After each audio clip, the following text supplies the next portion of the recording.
আজকে আমি ফ্যাসা মাছের ঝাল করে নেব, তার জন্য নিয়ে নিয়েছি ফ্যাসা মাছ আর লঙ্কা আর টমেটো, আর কিছু না। দেবো সরষের তেল।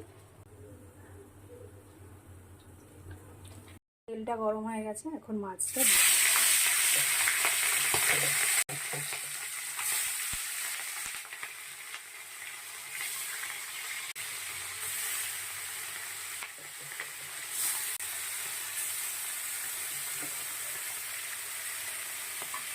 মাছটা এক পিঠ ভাজা হয়ে গেছে, এবার উল্টে দেবো।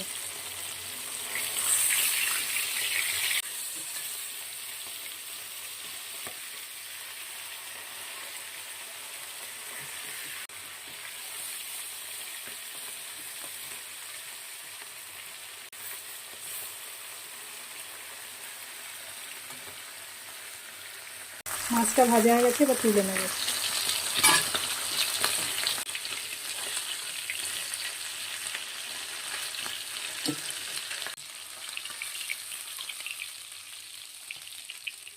মাছটা ভাজা হয়ে গেছে, পুরা আমি আজকে ফ্যাসা মাছের ঝাল করে নেবো, তার জন্য কড়াইতে দিয়ে দিয়েছি সর্ষের তেল। ফোড়নে দিয়ে দিচ্ছি কালো জিরে, কাঁচা লঙ্কা, টমেটো পেস্ট।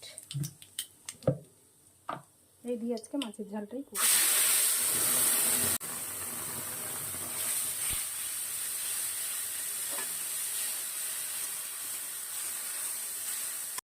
এবার দিয়ে দেবো হলুদ,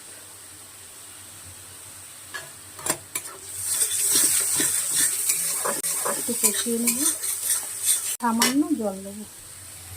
মশলা কষানো হয়ে গেছে, সামান্য জল দিয়ে দেবো। জল, মাছটা দিয়ে দেবো।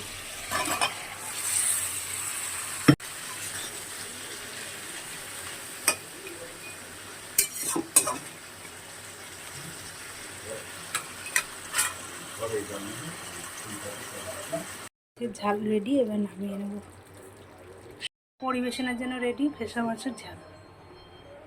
বন্ধুরা, আমার রান্না রেডি। আপনাদের ফ্যাসা মাছের ঝালটা করে দেখিয়েছি, বাদবাকিটা দেখাইনি। আজকে করে নিয়েছি বেগুন ভাজা, আলু ভাজা, তিঁতর ডাল। তিঁতর ডালটা আপনাদের অন্য একদিন দেখিয়ে দেবো। আমার রান্না কমপ্লিট, এবার পরিবেশন করব।